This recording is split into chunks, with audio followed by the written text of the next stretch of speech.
What's up, y'all, and welcome to another video. We've got a pretty exciting one today. Got another PSA return in. This is going to be from May. I sent these off at the end of May, really, early June. I think they got them June 1st over at PSA. So it's been a couple months for sure. Today is September 1st, so almost exactly 3 months. I got these back, I think, like 2 weeks ago. No, not even, like a week ago. So it really did take almost 3 months. Excited to have them back. I went through this time and kind of looked at what grades I guessed the first time around. And so I've got those, and I've got obviously the cards, and we're going to go through them and see how well I guessed on the grades, as well as just taking a look at the cards. And they should be in the same order as that first video, which I will have linked the end of this video. Check it out if you guys want to see that before you see the graded cards. Okay, first up, we've got a Snorlax from Jungle. This one graded a 7. I guessed 7, and that is exactly what this card got. So, I was pretty much right on the money with this one. There's some holofoil scratching and, a little bit of whitening in multiple corners. That's, as soon as you see holofoil scratching, you can pretty much always expect a 7, I feel like. Pretty consistently. PSA is pretty harsh on surface, especially on the holo. Almost the exact same things apply to this Dragonite. I guessed 7, and this one also came back a 7. These I'm grading for a friend. I don't know if he will want to sell them or keep them. So we'll see. It's up to him what he wants to do with them. But they may be ending up in my eBay store at some point. Next up is the Celebrations Mew. I do not know why this card got a 9. I guessed a 10 in my pre-grade. I still would guess a 10. Like, I am looking for surface imperfections right now. I've got my light trained on it, and I don't see anything there. And I don't really see anything on the backside. There is no whitening on this card. And it's well centered. So it is a little bit off left to right, but certainly within the 10 parameters. This is a regrade candidate, in my opinion.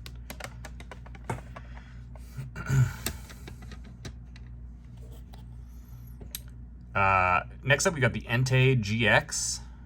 This one, I guessed a 10, a hesitant 10. It's well centered on the front and well centered on the back with very minuscule whitening. I think there is a white spot up in that top middle. But that was it. So I kind of was like, well, it could get a 9. I could totally see this getting a 10. I've definitely had 10s that look worse than this, so this was quite the surprise to get back as a 8.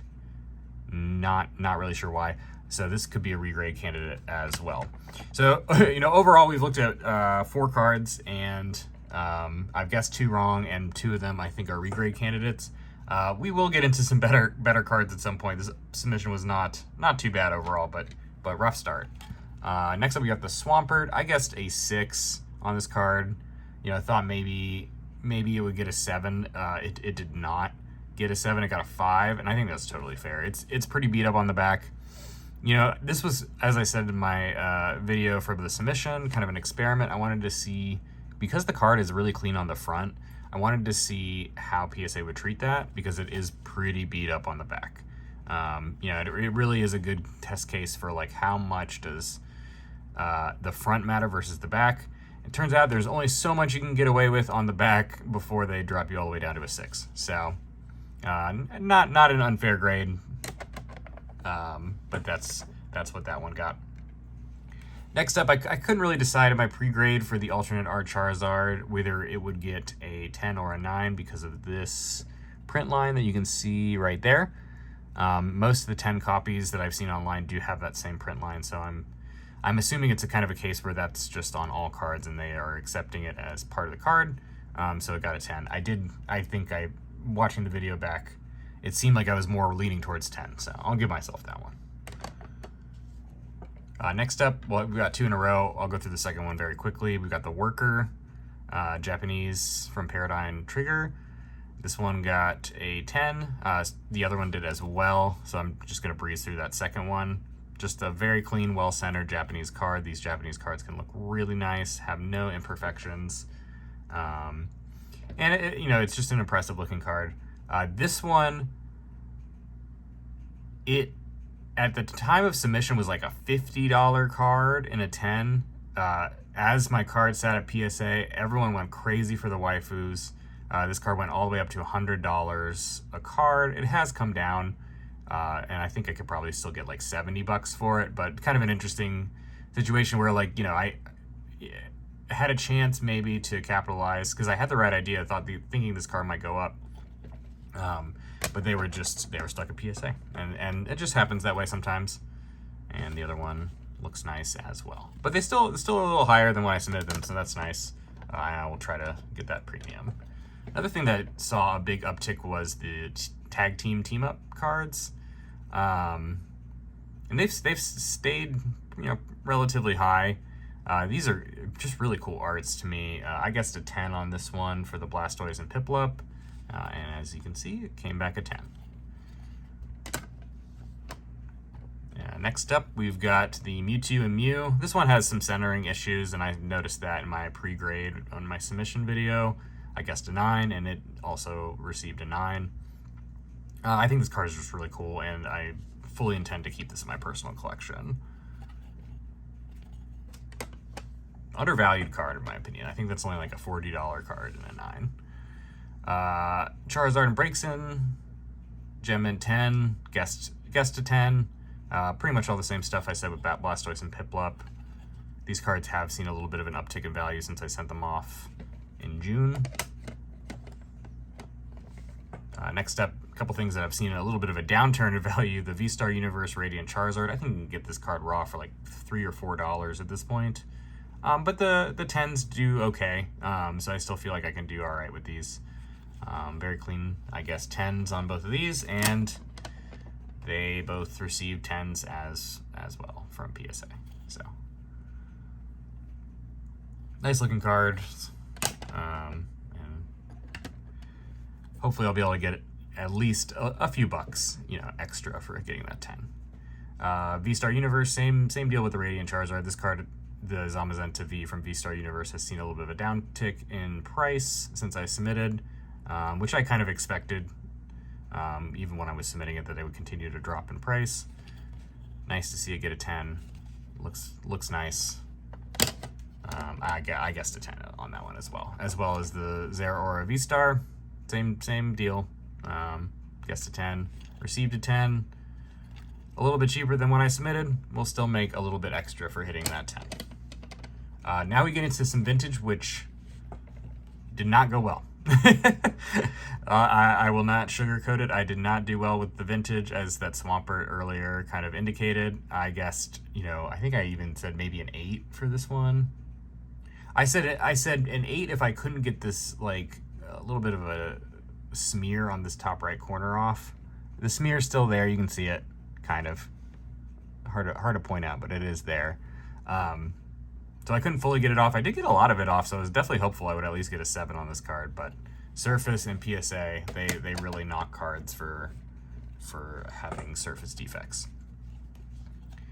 Poliwrath, I thought an 8 on this one, got a 7. Pretty much across the board, whatever I thought, I got 1 lower, with the exception of the card that's coming next. I thought this was a pretty clean Poliwrath. I was really hoping that this could grab a 8.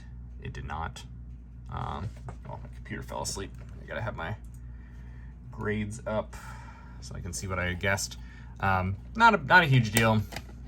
The vintage stuff was more of an experiment. This one, the Dark Hypno, I guessed a 7. It got a 5. Totally fair. I totally missed. There's a ton of hollow scratching on the right side of the hollow, right at the edge of the hollow, and I just didn't see it. I thought this was a much nicer looking card. It overall is, other than that, but it does have more whitening even than the Poliwrath and the Gengar did. So a deserving 5. I'm totally fine with that. Mewtwo GX, I guessed a 10, and I received a 10. This Shining Mewtwo from Hidden Fates, very nice card. And yeah, just really clean. gonna do pretty well on that one. Entei V, nice card as well from Crown Zenith. Guessed a 10, received a 10. Not really much to talk about on these that, you know, I guessed correctly, and they're from modern sets. I don't really have any good anecdotes, I feel like, for Crown Zenith, other than it's a really good set. So that's everything. I did not end up grading that Snorlax in the submission video. I also had a Snorlax that I was pretty confident would get a 9 and wouldn't be worth grading, so I removed that. I did add a couple extra cards at the end of my submission. I did some Silver Tempest opening, because I got those $20 GameStop boxes. For those that don't know, a few months ago, GameStop had an accident on their website and put up build and battle stadiums for $20 instead of build and battle kits. I bought 4 of them and opened a bunch of Silver Tempest, and we'll make money off of it because that's so cheap. This Unknown V and a 10 will kind of move me into the profit on that, and I might do a video at some point breaking that down, what I did with all of that I bought. But this was the biggest hit from that opening. I did hit one other alternate art, but not the Lugia. But even not hitting the main card in the set, I did pretty well. Next up, a couple more vintage. As with the entire vintage submission, I don't really have a video to go back on, but I would have guessed a 9 for this Lieutenant Surge's Raichu. I thought it was really, really clean. Just an excellent copy of that card.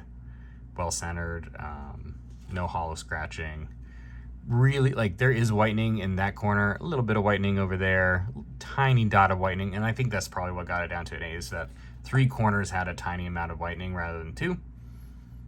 You know, which is a little bit disappointing. I really think this is a mint quality card, but PSA disagrees. This one, the Blaine's Charizard, I did expect an 8. I was hoping for a 9, but I realistically should not have received a 9. So I think this is a totally fair grade. Pretty much all the same things I just talked about with the Raichu apply to Blaine's Charizard. It's really clean on the front with no hollow scratching. But on the back, it's got a little bit more whitening even in the Raichu. It's got a little bit there, a little bit there. And a tiny little nick there, tiny little nick there. So it's just the ever so slightest amount of whitening, but it's enough. It's enough to bring it down to an 8, and I did expect that for this Blaine's Charizard. But that's it for the cards. I think the biggest cards monetarily would be the Blaine's Charizard and the alternate art V-Star Universe Charizard. I think that's from V-Star. No, maybe not. No, Starbirth Charizard, that one. Those both are around $250 to $300 cards. I've seen sales all up and down between those depending on availability. And those will be nice sales to kind of boost my little you know, flipping of Pokemon cards that I'm doing. So that's nice. Overall, let's see, I'm gonna go through real quick and just count how many I got right. Let's see, 1, 2, 3, 4, 5, 6, 7, 8, 9, 10, 11, 12. Well, I won't count that Gengar because I don't know what I guessed really. 13 or no, 12, 13. So I guess 13 right of the 19 cards that I submitted, right? Yes. Or 18, I guess. No? Oh, wait a second. Hang on a second. I apologize for the end of this video being a little delayed. There should be more than that, right? I guess not. But so I guessed about 50% of them correct, I guess is what we're getting at. I'm not sure about the exact numbers. Maybe I'll post a little thing at the end. Probably not, realistically. But anyways, sorry for the delay to end this video. But I really do appreciate you guys watching. I think my videos have seen a little bit more traction, more views, which is nice to know that somebody's watching it out there. And if you're still watching, I don't know why, but I really appreciate it. And on that note, I will catch you guys on the next video. Talk to you then.